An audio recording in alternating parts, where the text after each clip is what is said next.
And we are going to continue on the theme of a dearly departed home team conceding 4 goals and getting punished by a bit of elite Premier League quality. It was Leeds 1, Leicester City 4 last night. And we worried in the preview, didn't we, that a team managed by Brendan Rodgers with those attacking players that Leicester have, if the situation played into their hands the right way, could they punish the open, flowing, attacking football that Bielsa plays? The answer, sadly, was yes last night, and it was Leeds 1, Leicester City 4. Leeds still coping without Calvin Phillips, less well than they did against Villa, it has to be said. The back four moves back to normal. We had Iain playing centre-half last game, didn't we? And Dallas playing right back and Alioski playing left back. So it's Meslier, Hembling-Cook, Cooper, Dallas. Click sits in Phillips' position in front of the back four with Shackleton and Hernandez starting. So no Rodrigo, who I believe is isolating. Costa and Harrison Ride with Pat Bamford, the hat-trick superstar from the last game, starting up top. Leicester, well, set up to absorb with the 3 centre-halves there, Justin, Fofana and Fuchs. Mendy sat right in front of them with Tielemans with a little bit more licence.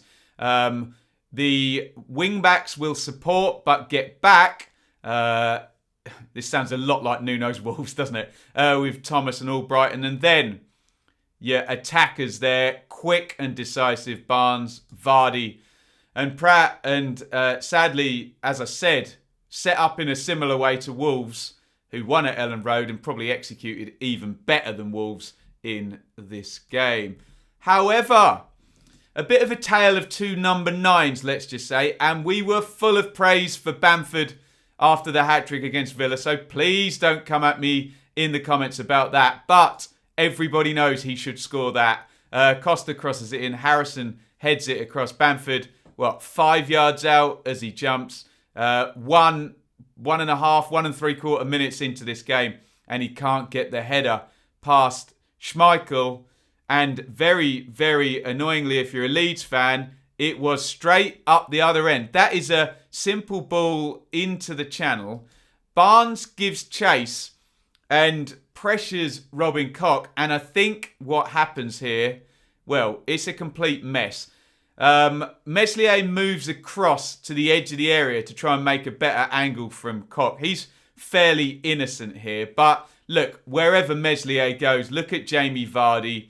He's on the hunt, isn't he? And it's a dreadful back pass by Koch.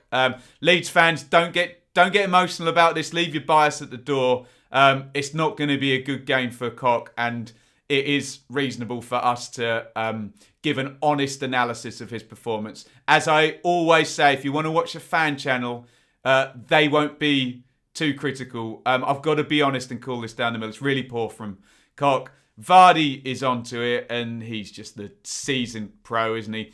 Takes it around Meslier, and look, he understands there. Low percentage chance there on the left foot. He can slide it across to Barnes. That's what he does, and Barnes just strokes it into the net. And as I said, 2 number 9s in comparison in the space of 30 seconds there. Bamford misses the big chance. Okay, it's a big error, bad error from Koch, isn't it? But Vardy, then the other end, does exactly the right thing and squares it across to Barnes, reads the mistake, and Leicester have the lead. And that's exactly what Leeds didn't want, isn't it? Because Leicester, as we said, behind the ball, they can fold into that 5-4-1. 3 centre-halves there. It's exactly what Wolves did as well. Mendy didn't move from in front of that back four with Tielemans next to him. And now Leeds are chasing the game after just 2 minutes. And Robin Koch is chasing Jamie Vardy again, and he's not winning. That is Albrighton out on the right-hand side. And I suppose Koch, he wants to be on the half-turn. I suppose he knows where Vardy is. But look at Vardy's favourite in this one. He can pull off to the far post, or he can make the run to the near post. And I'm afraid he's just too good for Koch here. He gets ahead of him. It's a diving header. But look in your picture there. No one is tracking Tielemans. He's run from the angle over Click's shoulder when Vardy heads it, Meslier parries it. And look, Tielemans on his own, and he's able to stick that into the net from 6 yards. Oh dear, 2-0 to Leicester. Vardy, his movement, Cock just can't handle him, can he? And Vardy with the header. I don't know, give me your thoughts in the comments. Should someone have been tracking Tielemans a bit closer? Should Cock have been closer to Vardy? Was Vardy just too good for Cock on the night? Probably yes to all of them. And sadly for our dearly departed, it is 2-0 to Leicester on 21 minutes. Leeds start the second half well. They make an attacking-minded substitution here. And we get a little bit more push from the central midfield. Pervader comes on. I think Shackleton went off, didn't he? So you get a very, very open-looking sort of central midfield picture where Harrison basically moves across next to Hernandez. So it's very attacking. And Leeds get their reward. They get a bit of luck for the goal, but they really did have a good go from 45 up to sort of the hour mark. Dallas is going to cross this in. I don't know what Christian Fuchs is doing because he jumps. He looks for all the world like he's going to win the ball and header it away. That fools Schmeichel and Dallas's cross goes in. So credit to Bielsa for the attacking substitution. It was very risky and so it seemed paid off in the end. Leeds were really, really at it at this point. They're really attacking. Hernandez is going to hit the crossbar. And we do need to say as well, in that first half, there's another opening for Bamford where he gets chipped in. It's got to be touch left foot, finish right foot. And again, he doesn't make the first touch and Schmeichel gets to close down. And I'm just comparing and contrasting. It's probably unfair because Vardy may well go down as a Premier League great when he's finished after what he's done with the title win and the 100 goals he's scored up there. And call me mean in the comments. I'm just putting it out there. If you switch the number 9s in this game, do you switch the outcome? Because Vardy was just ruthless. And Bamford maybe looked a bit more like the Bamford of last season than the world star, brilliant Bamford that got the hat-trick last week against Villa. 2-1. But Leicester bring in Mattheson off the bench. I believe, I can't quite remember. I think Pratt went off first. But this is the thing that these higher-end Premier League clubs have got. Leicester is set up on that front three being able to do damage in their quality. And during this game, Rodgers is able to replace both Pratt and Barnes with Mattheson and Under.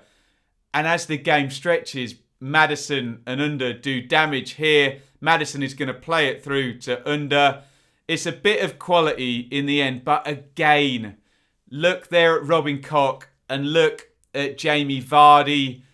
He's on the blind side. Again, he's in a bit of space. Koch is with him at this point. But now look at Vardy and Koch. And Vardy has made Under's mind. He's going to square it up. And I have to say it again, Vardy just way too hot for Robin Koch in this game. Look, I'm not saying Robin Koch is a bad footballer. He's shown himself to be a good footballer. And I think he played quite well in the game against Wolves I did as a watch-along. I'm just saying in this game, the battle between Koch and Vardy was a bit of a heavy victory, I think, for Jamie Vardy, who runs in and obviously sticks that into the open net. For 3-1, Leicester weathered Leeds' storm. Leeds were good after the sub.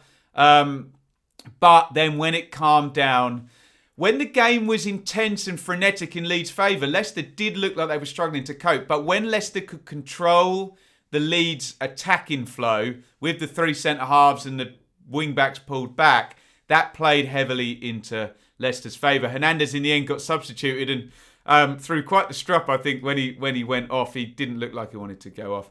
And here is the 4th goal. And look, I had plenty of comments in my stream last night saying, oh, VAR terrible. I'm sorry, guys. Wind back 5-10 years.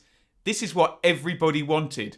They were saying, give the referees some help. Let them watch the replay. Give them some assistance on this. It's click on Mattheson, and the referee, I think it's Mariner, isn't it? Doesn't think it's a foul initially. He lets it go, but VAR in his ear says, can you go and have a look at that? And he does exactly that. And again, debate the penalty in the comments if you want. But the ref has a look at it. This is what we wanted years ago when refs were making mistakes. We wanted technology to be used. Last year when VAR was just doing it, people wanted the referees to do it. So I have to say, I don't know what else people want. I know we get a lot of fanatical, slightly obsessed football supporters who cannot cope when a VAR decision is made against their team. But I think as time goes on, they will be able to. And let's be honest, the most obsessed football fans will never be able to cope when a decision goes against their team. That's their issue, not football's or VAR's or the referees. He gives the penalty for this one. And up steps Tielemans. Look at that. Lays Meslier on the floor. And Tielemans gets his second goal of the game. And it is 4-1 to Leicester. Here are the numbers. They tell us Leeds 67% possession. However, shots on target 4 for Leeds, 8 for Leicester. Barnes, Vardy, very, very good. Vardy, extremely good, in fact. 10 corners to 3 for Leeds. So again, possession and territory, Leicester, like Wolves, were happy to cede. And this, as I was reminded in the comments, Wolves did win by a deflected goal. So maybe Leicester have this system down pat even better than Wolves do. But then look at the big chances. Leeds, 3 big chances themselves and all missed. And they hit the woodwork. So I would suggest Leicester rode their luck on the Hernandez shot that hit the post. But has Pat Bamford got his shooting boots on like he did against Villa? Maybe slightly different story, but these games are decided in the penalty box. And again, I don't wish to be mean, and maybe it's a slightly unfair comparison, but Bamford, touch and finish, couldn't do it when he was played through in the middle of the first half or later on in the first half. The early header couldn't do it, whereas Leicester, when they got the big openings, they had Jamie Vardy up front, and he ruthlessly punished Cox's back pass, squaring for Barnes. He ruthlessly moved in front of Cock for the diving header for Tielemans to follow in.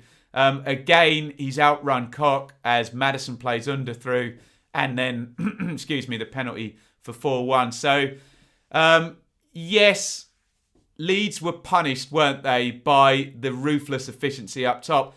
Had Leeds had similar efficiency from Bamford, maybe we could have a different story. Maybe Bamford will turn into that ruthless, efficient player.